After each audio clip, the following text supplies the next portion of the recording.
Section 1. A good thing. The art of the wardrobe. We often think of our clothing as a simple matter of daily necessity, a way to stay warm, to feel comfortable, to present ourselves to the world. And while our garments certainly fulfill these practical roles, they represent so much more. Each piece in your wardrobe, from the most basic cotton t-shirt to a finely crafted wool sweater, is the culmination of a long and fascinating journey. This journey is a beautiful blend of agricultural science, mechanical ingenuity, and human artistry. Understanding this process not only deepens our appreciation, but also empowers us to make more thoughtful choices as consumers. It's a good thing to know where our belongings come from.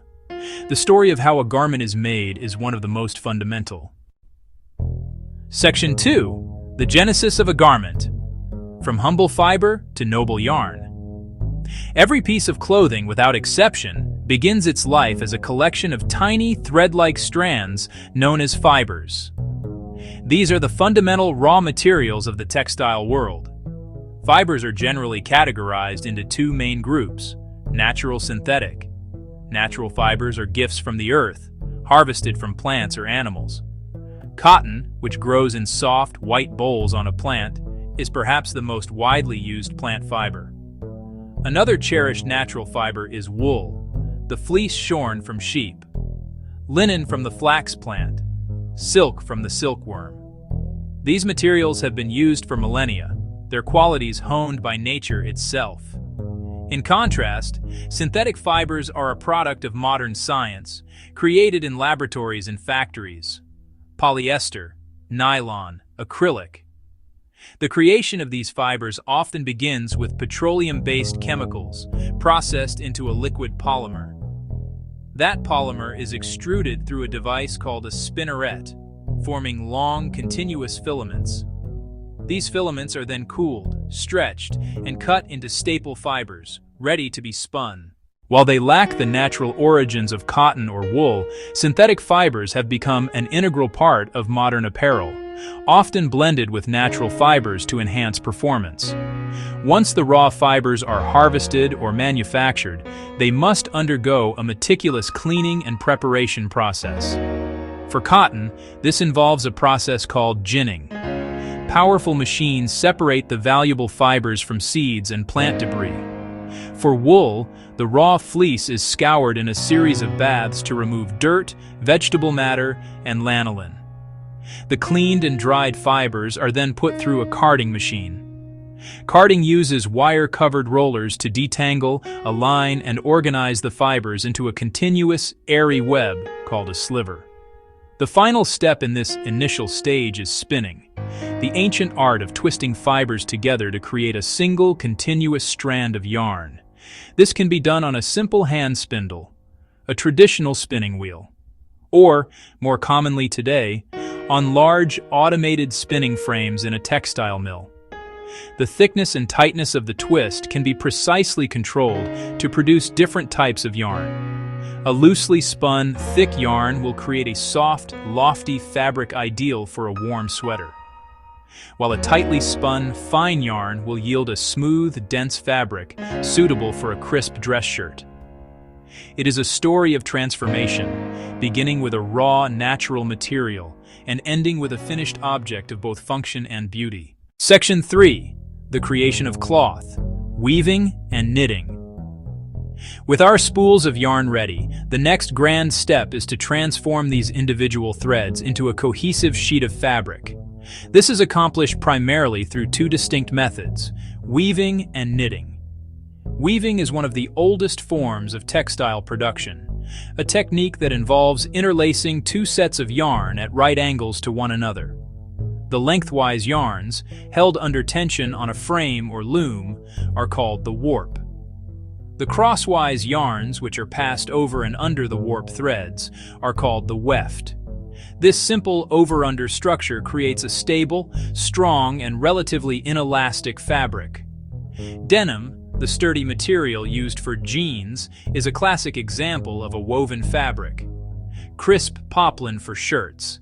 Elegant satin for formal wear. The loom is the essential machine for weaving. It has evolved from simple hand-operated frames to highly sophisticated computer-controlled power looms that can produce fabric at incredible speeds. Regardless of its complexity, the basic principle remains the same. The loom lifts a specific sequence of warp threads, creating a small opening called a shed. The weft thread is then passed through this shed, often carried by a device called a shuttle. The loom then presses this new weft thread firmly into place and changes the combination of lifted warp threads for the next pass. The pattern of lifting the warp threads determines the final structure and appearance of the fabric. Plain weave, twill, jacquard. Knitting is the other primary method of fabric construction. Unlike weaving, which uses two sets of straight yarns, knitting creates fabric by forming a series of interlocking loops from a single continuous thread of yarn. Think of a simple hand-knitted scarf. You can see the columns of loops that give the fabric its characteristic texture and stretch. This looped structure is what makes knitted fabrics inherently flexible and comfortable. Jersey, used for t-shirts. Ribbed fabric, sweater cuffs. They drape beautifully over the body and move with the wearer, making them ideal for casual and athletic apparel. Most sweaters, socks, t-shirts. Knitting can be done by hand with a pair of needles, a time-honored craft that produces beautiful, unique pieces. However, for commercial production, circular knitting machines, flatbed knitting machines. These machines are equipped with hundreds of tiny needles that work in unison to form loops at a rapid pace, creating a wide tube or flat sheet of fabric. The size of the needles and the thickness of the yarn determine the fineness of the knit. A fine-gauge knit will result in a lightweight, smooth fabric like a t-shirt, while a heavy-gauge knit using thick yarn will produce the chunky, textured fabric we associate with a cozy winter sweater. Section 4. Bringing a vision to life. Cutting, sewing, and assembling. Once a sufficient quantity of fabric has been woven or knitted, the process moves from creating the material to constructing the garment itself. This stage begins in the design studio, where a pattern is created.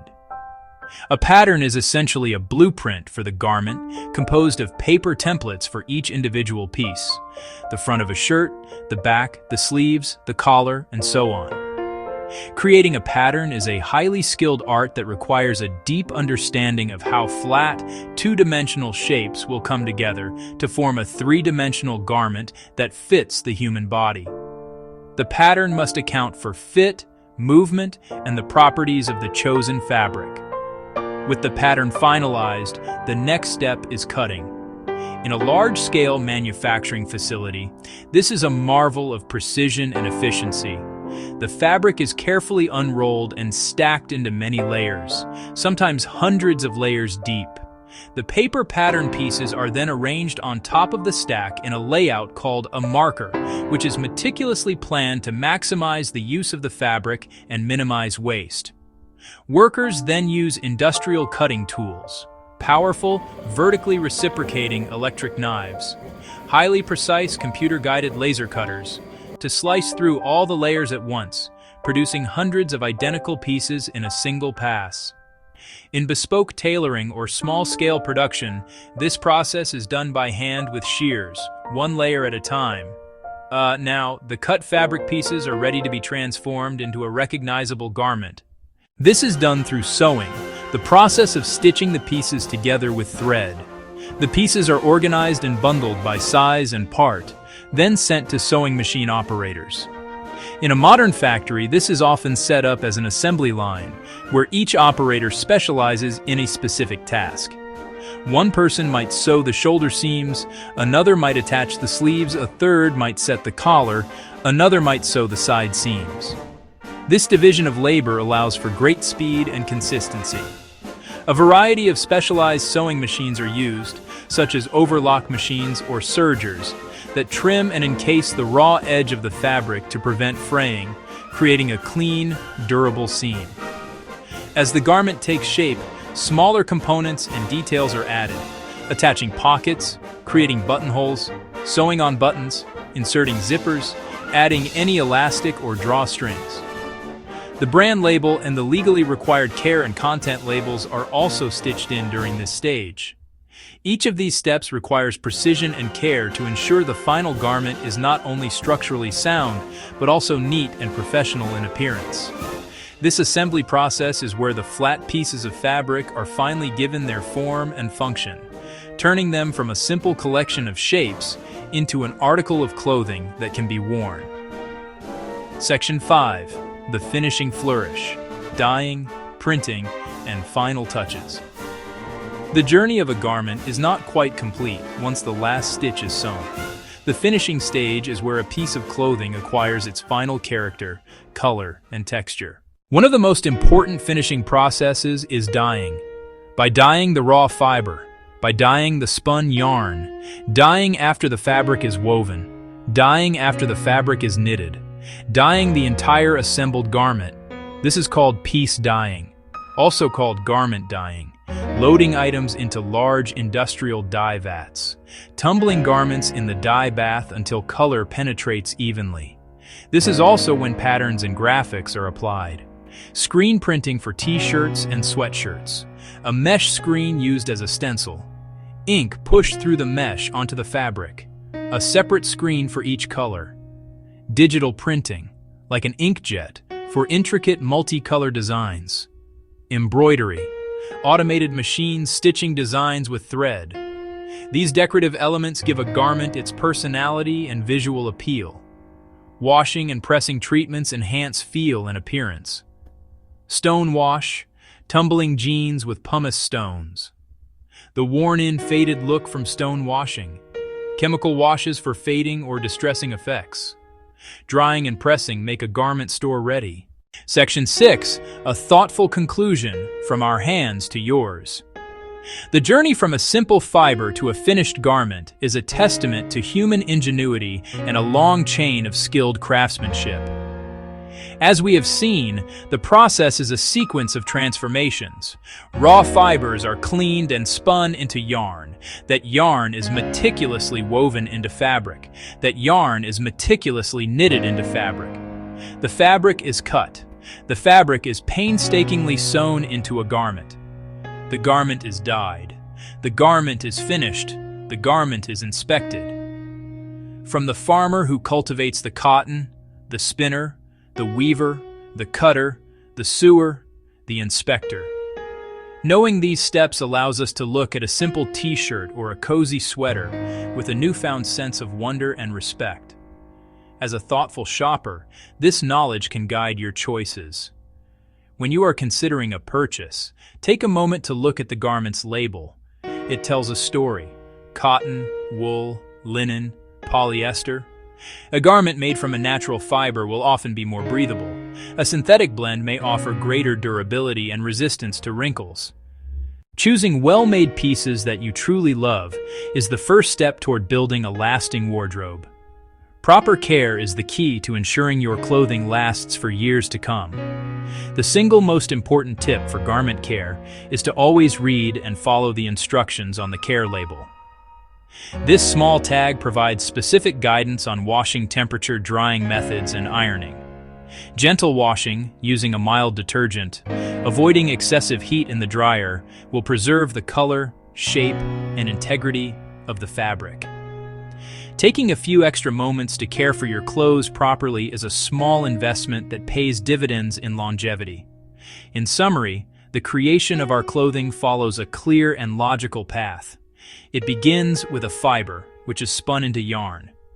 This yarn is then turned into fabric through weaving or knitting. The fabric is cut according to a pattern and sewn together to form a garment. Finally, the piece is finished with color and other treatments, inspected for quality, and sent to a shop. By understanding this journey, we not only appreciate the clothes we own, but also become more conscious consumers. It's a good thing.